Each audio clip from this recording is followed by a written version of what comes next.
అమ్మవారి వైభవం ఎంత గొప్పదంటే రత్నగ్రైవేయం, రత్నాల కంఠహారం ధరించింది. గ్రైవేయము అంటే కంఠహారం, ఎందుకంటే గ్రవం అంటే కంఠం, గ్రైవేయము అంటే కంఠహారం అంటే నెక్లెస్ అని అర్థం అనమాట. అది ఎంత అందంగా ఉంటుందంటే రత్నాలు పొదిగిన నెక్లెస్ తొడుగు వేసుకుంది ఆవిడ, అది సరిపోలేదుట.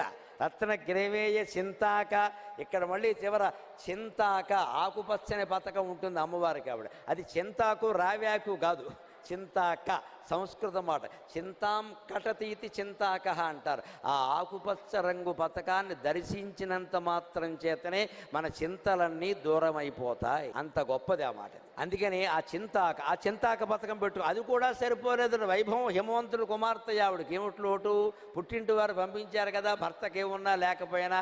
అందుకని రత్నాల హారం వేసుకుని చివర చింతాక పతకం పెట్టుకుని సరిపోలేదు, ఇంకా ఏదో కావాలంటే దానికి ముత్యాలు వేలాడేలా చేశారట. లోల ముక్తాఫలాన్విత